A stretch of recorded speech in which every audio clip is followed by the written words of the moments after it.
Hi,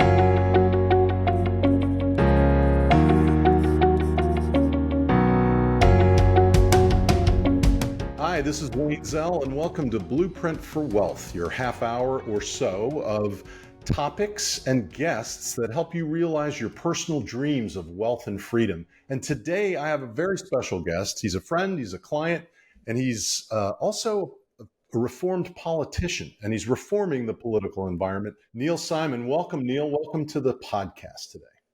Great to be with you, Wayne.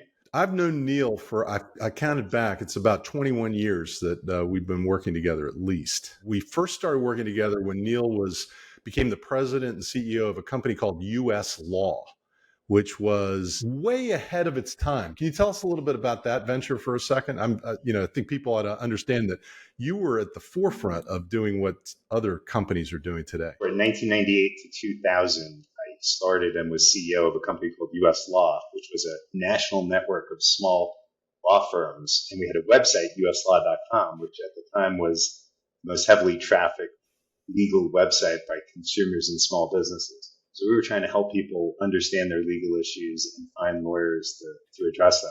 I think that's when you and I met. That's right. Somewhere in that time frame. Yep. So that's a long time ago. And then the tech bubble hit and burst. US Law was sold, and you went on to work with Mr. Meltzer out in Rockville, Maryland, but became the president and COO of their registered investment advisory firm. And then what happened? Before US Law, I'd been the COO of a management consulting firm where I was for 7 years. And so when I sold US Law, Mr. Meltzer approached me about being his president and COO of that financial services company in Montgomery County, Maryland. And I did that. And then while I had that role, he and I started what was Highline Wealth Management. And it was started as a 50-50 partnership between the Meltzer Group and me. And a couple of years later, I ended up buying them out.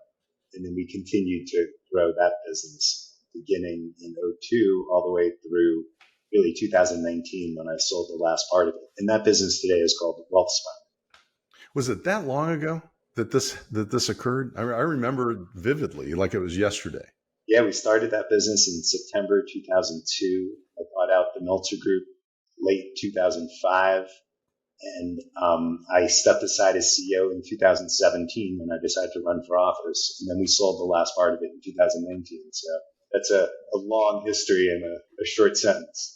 Well, it was a very productive time for you. You grew a very good business. It was Highline Wealth Management. Then it became Bronfman, Rothschild, and then ultimately was sold to NFP, I believe, and is now WealthSpire, right? That's all right. And it was an independent RIA. And when I started it, I had started to learn about the wealth management industry and was sort of disgusted with a lot of what I found at the time. And this was back in the early 2000s. Just a lot of conflicts of interest, a lot of businesses where people managed money but didn't put their clients' interests first. And there was this new business model of independent RIAs. And so we decided to start one, and we're really fortunate to get some great clients early and hire some great teammates that filed the clients and just continued to get referrals, and business grew every year. I think, at the end of the first year, we're 70 million, 180 million the next year, then 290 the next year, and 400 after that. And then all the way up to 2019 when it was a $6.5 billion business that we sold. I remember when one of the first transactions where you started bringing in outside investments, you were still over $1 billion of assets under management. It was $1.5 billion, I think. And, it's amazing how this industry has grown and focused more on fiduciary duties and focused on resolving conflicts of interest. What did you see in the conflicts of interest that disturbed you, bothered you, and how did you correct that? Well, a couple of things. Number one, a lot of advisors, particularly at the wirehouses, would sell product to clients with lots of commissions, and the clients wouldn't necessarily understand that. And then you also had a lot of instances where they might be positioning themselves as being on the same side of the table and managing assets and collecting fees as a percentage of assets, but they were putting clients in products where their company would make extra money. And that was a conflict of interest. So if I work at Goldman Sachs and I'm managing your money and I put you in a Goldman Sachs fund, I'm now collecting fees very often in two different ways. And that's not as prevalent today. So the RIA industry has grown a ton. It went from a few percentage points of the market when I started my company to today, it's nearly 30%. And a lot of those conflicts are disappearing. They still exist in some places, but I don't think it's as bad as it was 20 years ago. And people are focused on the fact that, wealth managers, wealth advisors, financial advisors really should be acting in the client's best interest, not just what's suitable for the client, correct? Correct. I mean, in an ideal world, you've got aligned incentive structures where what the advisor is incentivized to do coincides perfectly with what's in the client's best interests. And I think we're evolving in that direction. We've still got some room to grow, but the industry, I think, has improved a lot. And I think, you've led the charge on that. Today, you're involved with a couple of registered investment advisory firms. Can you tell us about that? And can you tell us about your involvement with a private equity fund that may be acquiring some of these RIAs? Sure. So I continue to be a big believer in the independent RIA space and in their ability to serve clients really, really well. And so I'm on the board of two large RIAs. One is called Savant. They're based outside of Chicago. They have 25 offices around the country. They manage north of $20 billion. And the other is called Essential. And they're very big in Texas and Oklahoma, where they're one of the biggest RIAs down there. And that's partially owned by a big Texas bank. And those are just two examples of RIAs who continue to gain market share, continue to grow a lot. It's not only good for the clients, it's a really good business model that I believe in. It's got recurring revenues, high visibility into future revenues, because if you're doing a good job, you're going to retain almost all your clients. It's got high margins. You don't have to deal with receivables in that industry. So I really believe in it, and particularly in the well-managed ones. So I'm on those two boards. And then over the last few years, I've been approached by a bunch of private equity firms about partnering them, look at other deals in this space, because they, like me, understand the favorable economics in the space. And so I've partnered with this company called LLR, private equity firm in Philadelphia, that I've gotten to know over the last few years. Really solid people, really committed to this space, and we're looking at a bunch of deals around the country. Let's talk about that for a little bit. The model. I mean, in my book, I've discussed various ways of exiting businesses. I've helped clients do that over the years, and that's what inspired me to write the book. And I've worked on sales to private equity firms. What are the pros and what are the cons from the seller's perspective in your mind? When you look at private equity deals, they come in a lot of shapes and sizes, right? Anything. My first private equity deal was in 2011, and I sold a few percent of my company. I think it was 7% to a private equity fund. Took in some capital. It enabled me to diversify my own personal wealth, make some chips off the table. And then I brought in a partner who was very incentivized to help me grow that business. And we formalized the board and formalized a lot of the management and governance structure. And that led to us meeting new clients, new advisors that we hired, and then ultimately even to another private equity firm that invested in our business. So, that's a small example at the beginning that led to some larger transactions later. There are other private equity transactions where people sell a controlling interest to the company, and in a way you kind of go to work for the private equity at that stage. But when the deals are done well, everybody is aligned. You own the same type of security. So everyone's rowing the oars in the same direction, trying to accomplish the same things. And a lot of these big private equity firms have great experience growing businesses, making them more profitable, exiting them later, creating wealth for the principals in the business. So I think it can work really well for the right type of leader. If somebody wants to have a business and really views it as a lifestyle business where they make good money and they don't want somebody looking over their shoulder and they aren't very ambitious about the growth of the business, it's probably not the right thing. But I was always very keen to continue to grow the business, to continue to create value for our employees or shareholders. And it worked out really well for me. Yeah, I mean, I work with various RIAs today. Some are, upwards of 40 billion, others, 14, $15 billion of assets under management. I helped one get purchased by a family office back about 2 years ago, $7 billion transaction. And the thing that I've noticed is there's either a desire to remain in control of your destiny, sort of like what you're referring to as having a legacy that business, lifestyle business that you can continue to be involved in, but growing is paramount. You always have to grow as a business. And then there are those that just want to get out. And so I'm seeing a lot of those that want to get out selling to private equity. Private equity is helping them grow for 5 to 7 years. And then there's an ultimate exit to a big player. Some of these players are banks, which inherently have these conflicts of interest, don't they? I mean, that's one of the things that I worry about as an investor, in these firms. Am I going to be turned over to one of these massive banks that have had problems with conflicts of interest in selling products, et cetera, et cetera? What are your thoughts on that? There are some examples of RIAs being sold to banks, and I think you're right. It can create conflicts of interest, right? If advisors at that RIA are now all of a sudden being pressured to get their clients to take loans from that bank, even if the loans aren't on the best terms, or to keep their cash at that bank, even if they're not paying the highest interest rates, that can create conflicts of interest. I don't think that's been very prevalent. The biggest acquirer of RIAs have been the roll-ups, companies like Focus and Hightower, and Beacon Point, Savant, and others, and they aren't creating conflicts of interest. What's their end game? What is the end game of a company like Savant or Hightower? I know Hightower was originally trying to go public. What is the end game for these giant RIAs, although being independent? What's their exit strategy?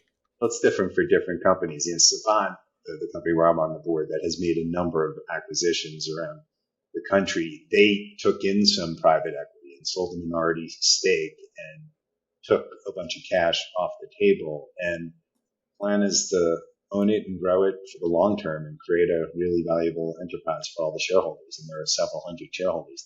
I don't know that much about Hightower, but I think that's more of a classic private equity bet play where they're trying to create wealth, take it public, sell it to somebody. I think it's more about the financials and less about building a really long-term business. Yeah, I think you're right. I work with a couple right now that are the results of roll-ups and taking some minority private equity money, and I think it is the goal is to just keep growing, not to become stagnant and become self-satisfied.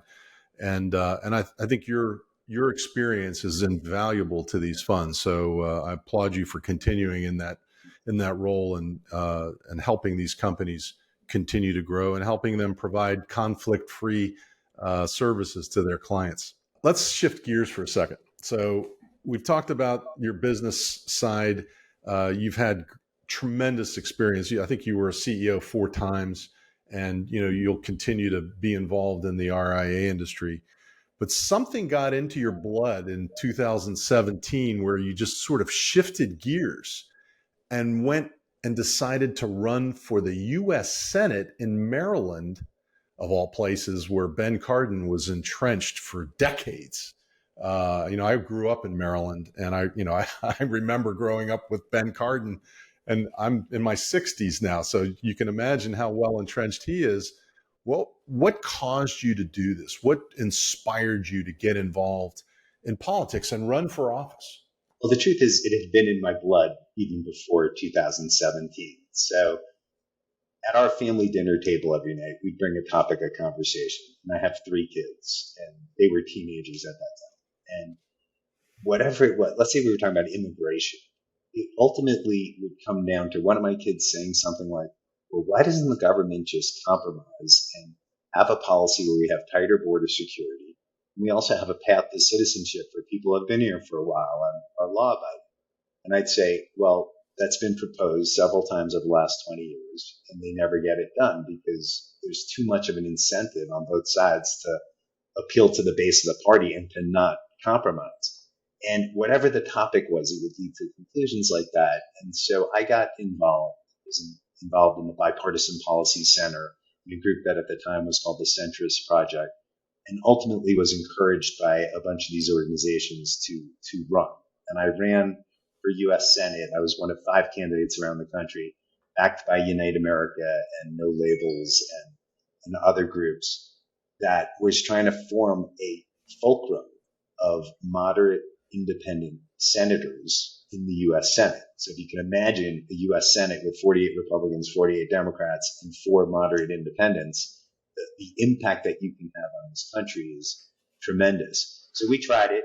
We weren't successful, but I'm really proud of the campaign we ran. Very, very principled, putting America first. I still think most of this country is like, they're tired of the red versus blue war. They're tired of reading every day, one party demonizing the other and getting nothing done on the issues that we really care about. And they want something different. Today, 72% of Americans don't want Trump to run, and 73% of Americans don't want Biden to run. Yet, that's our likely matchup in the presidential election. And so the country is really frustrated. In 2017 and 18, when the election was, we thought it was the moment in time when maybe there was an opportunity for moderate independents to win a few seats in the Senate. I think the country's only gotten more divided since then, but it's a very difficult thing to do. Now, you've written a book, which I've read. I read when you sent it to me several years ago, called Contract to Unite America, 10 reforms, I think of taxes, 10 reforms to reclaim our republic. And you've appeared on, various broadcasts, and you were really out there in 2020 when the book came out, which was after you had gone through the election cycle. The book really synthesizes some core concepts, and I want to focus on a few of them during our remaining time today, and how we can, as an American public, as the general public, whether it's by grassroots or by participation in local politics, how do we accomplish the 10 reforms, like amending the U.S. Constitution to achieve term limits? We're dealing with a situation where on the news, the Republican leader of the Senate freezes up multiple times. We also see a senior Democratic senator from California experiencing great difficulty in functioning. Maybe it's their age, maybe it's not, but they are getting up there in age. I represent people who are elderly, and I know how things devolve over time, how your acumen devolves over time. Fortunately, I still have a little bit of mine at the age of 65, but others start to decline, and you see that. Should they be in office? What are your thoughts on term limits, and how do we accomplish a constitutional amendment, which seems like a Herculean feat? So let's just take a quick step back and make sure we agree on the problem that we're trying to address. So imagine you want to be in Congress, Wayne Zell, and your listeners. Imagine that Wayne, this really smart, competent guy that wants to be in Congress. And he's going to look at the playing field and try to determine what he needs to do to win. So the first thing he's going to figure out is that he's in a district that is probably locked Democrat or locked Republican. So 85 to 90% of House districts, we already know who's going to win the election next year, which party's going to win. And so then he'll think, all right, let's say I'm in a locked Democratic district in Northern Virginia. How do I win that seat? So the answer is you got to go through the primary. And it turns out that not that many people vote in the primary. Very often it's less than 10% of registered voters in that party that are voting. Wow. 10%. Wow. And they tend to be the most ideologically extreme within the party. So now so you got to get the votes for this ideologically extreme small minority of your district in order to win that nomination. And then you're going to need money to run. And it turns out most of the money that funds these elections is also on the two extremes. So you have every incentive in the world to go to the far left in that example, or go to the far right if you're in some hot Republican district, and almost no incentive to compromise on anything. So that's the problem you're trying to fix. It's not that we have terrible people in government, it's that we have terrible incentives. As far as term limits, most of the people who get into Congress, they like their job and they want to keep it. And it's amazing how many were for term limits before they're elected. And then once they're in there, they become opponents of term Accustomed to the limits. benefits. Yeah. Yeah. So term limits is a tough one. Of the 10 reforms in my book, there are only 2 that require a constitutional amendment. Term limits is one of them. In the early 90s, there was a movement around term limits, and a number of states, about a dozen states, enacted term limits on their federal representatives, meaning that the people in the U.S. House and the U.S. Senate could only be there for a limited number of terms. And then the Supreme Court ruled that it was unconstitutional for states to limit the amount of time that their representatives could serve in a federal representation. And so they, on a 5-4 vote, banned term limits. And so since then, we haven't had term limits. It's the most popular among the reforms in my book. It's 83% of Americans are in favor of term limits for all the reasons that you described. Sometimes I just ask people, would we be better off or worse off as a country if Mitch McConnell and Chuck Schumer had been out of the Senate 10 years ago? Back in the day, in the early 90s, late 80s, I was doing lobbying. I was a tax lobbyist as well as a transactional lawyer. And so I did both. And I got to deal with the Congress that was in play at that time, Democrats, Republicans. I worked with Democrats and Republicans, and I got to see both sides of the fence and how they operated. It was very interesting. It wasn't very savory. That's why I stopped doing the lobbying stuff. But what I experienced was there was a willingness to compromise in those days, all the way back to the Tax Reform Act of 1986. Showdown at Gucci Gulch. It was horse trading, people, making sausage, making legislation. It wasn't pretty, but they were able to work together. Guys like Bob Packwood and Rostenkowski, who ended up, going to jail for violating election laws and other things. It still was a better time in politics in my mind. How do we get back to compromise as a society, as opposed to going down these rabbit holes where we're going, where the right-wing Republicans are extremely vocal and letting quote unquote fake news drive the train, and the same thing on the side of the Democrats. We've got the left wing on the Democrats doing very similar things, both sides using dark money to finance their efforts. How do we get back to compromise? What is the formula? So in a way, we're getting exactly what the system is designed to produce right now. So there is no incentive to compromise right now. So if you believe that the way I do, then what you need to do is change that incentive structure. And it starts with electoral reforms. A few years ago in Alaska, we got past Final Four voting, which is they now have one big open primary. So no Republican primary, no Democratic primary.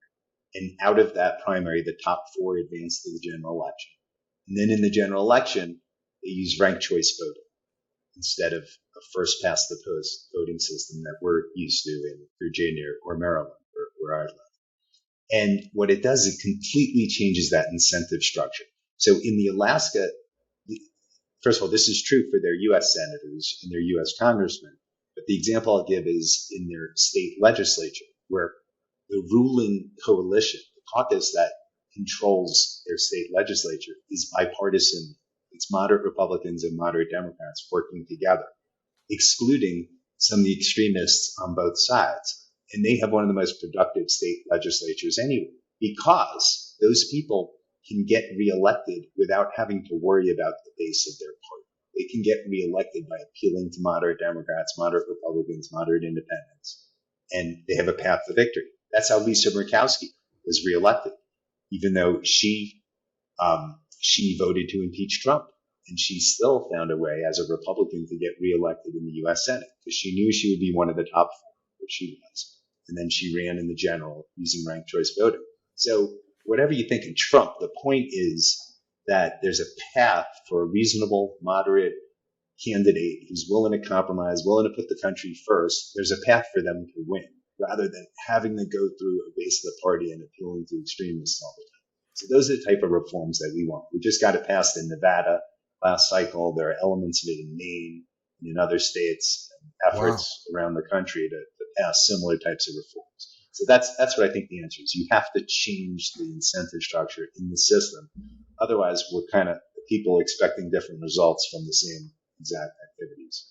So it's at the state level where it starts. Yes. So a lot of this is based on the reform movement that happened in the early 1900s. And what we learned from that is that it does start at the local and state level. And then once you get momentum and you're in more and more states, a lot of these things can be passed on a national basis. So the reforms in my book, 8 of the 10 can be passed through legislative acts or by referendum. It's just 2 that require constitutional amendments, and those are hard. Like redistricting and gerrymandering. Yeah, and avoiding that. It's crazy. Now, redistricting is important, and that's part of why almost 90% of our House districts are uncompetitive in the general election. Meaning we know which party is going to win in advance. But even if we had perfectly drawn districts, that would still be 75%. So we would create about 15% more competitive districts, which is important because when you look at the people in Congress who are the most likely to compromise and collaborate and actually do things, they tend to come from swing districts because they know they need to appeal to people from both sides of the aisle. So it would be better to have 25% competitive districts rather than 10 to 15, but it's not going to be a silver bullet. Yeah, and the idea of encouraging bipartisanship, what procedures could they change in Congress that would encourage bipartisanship as opposed to this polarization that occurs today? So, there's some procedures they can propose in Congress. Some people think the earmarks actually propose the type of compromise way that you described earlier. Other people propose civility pledges and things like that. I think that the higher impact activity is to change the way the congressmen are elected, to do things like the way Alaska just did and Nevada just passed, and that's being proposed in other states. You need to change that incentive structure so that politicians don't go to sleep every night worried that they're going to get primary, right? They're worried they're going to be the next Joe Crowley who lost the primary to AOC when she got, I think it was less than 4% of the voters in her district. It was 14,000 votes. I got 86,000 when I ran for Senate. She got 14,000 votes in that primary. That was enough to beat him, and now she's been in Congress a few times. That's what they're worried about. You got to get them to worry more about, are the rational, pragmatic voters in my district going to think I'm doing a good job on behalf of them and the country? Right? That's actually not what they go to sleep worried about. So obviously, we're not going to be able to do that in time for the presidential election coming up in 2024. And, we're going to have a Republican candidate and we're going to have a Democratic candidate. And it looks like we know who those candidates are going to be even before we've gone through the primary season. What about 2028? What do we do to get something changed? Because, I don't even want to think about what's going to happen in 2024 because personally, I'm not in favor of either of the two candidates. That's my own personal opinion. But what do we do to change things towards 2028? As a final word, what would you suggest we can do as a public to cause this movement to continue to grow? Yes. So first, in 2024, there is an effort by No Labels to have what they're calling an insurance policy for America, a third-party ticket that's likely to be somebody like a Joe Manchin or a Larry Hogan or Mitt Romney. So there is hope that, Wayne, you may have a choice other than the 2 likely nominees, former President Trump and President Biden. In terms of what we can do before 2028, I think the key stuff Americans can get involved with is trying to advance electoral reforms within their state to change this incentive structure, trying to open their primaries, trying to use ranked choice voting, or some people call it instant runoff elections, campaign finance reform that limits the power of the extremes. And the more of those changes we implement state by state, the more rational our system becomes. And then hopefully eventually we get to a point where some of those changes are implemented nationally. In terms of the presidential election in 2028, I think the single best thing we could do is to change the electoral college system so that the votes are allocated proportionally within each state rather than winner take all. Right? You got to realize, because almost every jurisdiction, other than 2, allocates the vote's winner take all. The presidential candidates have no reason to campaign in 40 out of the 50 states. There are only a few that are legitimately up for grabs. And then a very small number of voters within those small number of states end up with this disproportionate impact on the election. And I think that's part of what's broken in the system as well. Well, thank you. We've been talking with Neal Simon, who is a business genius and political savant. I mean, a man for all seasons, a Renaissance man that read his book. I really advise everyone to pick up a copy of the book. It's called Contract to Unite America, 10 Reforms to Reclaim Our Republic. It's brilliant. It has great ideas. Maybe not all of these reforms can be achieved, particularly the constitutional amendments, but maybe they can. But it starts at our level, and all of us should be interested in that, particularly if we are not leaning far to the left or far to the right. Most of us are in the middle. Most of us share, common goals and common objectives. So read Neal's book. Neal, thank you for being a special guest on Blueprint for Wealth today. Really appreciate it, Wayne. Always great to see you. It's good to see you too, and my best to your family. IRA, individual retirement account, beneficiary trusts. These trusts have become popular as a result of the Setting Every Community Up Retirement Enhancement Act, also known as the SECURE Act, which was enacted back in 2019. And it was amended in 2022, and it's known as SECURE Act 2.0. But the act basically says that if you have a required minimum distribution from an IRA trust, it must be distributed out to the beneficiaries within 10 years of becoming a participant in the IRA. And that is a major change in the law from what it was all the way back to the early 2000s. So now instead of stretching it out over the lifetime of the beneficiary, we've got to pay it out over 10 years unless you're a spouse or you're a disabled individual or you're chronically ill, or you've got an individual that is a minor, and once they reach the age of majority, the 10-year rule kicks in. So this creates an opportunity for you to continue protecting the assets for the benefit of your kids, your beneficiaries, and your spouses. If you want to do so, you can use this IRA trust. If you're the IRA participant, you've got an IRA, but in between you and the IRA, after you're gone, you might create an IRA trust. The trust beneficiaries might be your spouse and your kids and other loved ones. And you designate the trust as a beneficiary of your individual retirement account. And then when required minimum distributions have to be made in that 10-year period or over a life expectancy of a disabled individual or a spouse, then you can pay them out to the trust, and then the trust can be structured either to pay out the required minimum distributions or to accumulate them. So this gives the trustee of the trust power to make decisions regarding trust distributions of an IRA instead of having it paid directly to the beneficiary. What does that do? It gives you protection for your beneficiaries from themselves, known as spendthrift protection. It gives protection from their creditors. It gives them protection from divorce. If you have a special needs individual that's a beneficiary, this might be a good vehicle to use for that. It also gives you good centralized investment management of the assets that do come in from the IRA, and it allows you to do estate planning and have quote unquote dead hand control after you're gone. So there's two types. There's a conduit trust and an accumulation trust. And the conduit trust basically says that you're going to pay out any required minimum distributions that do come into the trust, and they must be paid out immediately to the trust beneficiaries. So if you've got a 10-year stretch of an IRA, it's going to be paid out to the beneficiary over 10 years. But it doesn't give you as much asset protection as an accumulation trust, where you can actually keep these required minimum distributions in the trust, pay tax on the distributions that are received by the trust and kept in the trust, but then it keeps the assets in trust for the beneficiaries so that it can be protected from creditors and so on.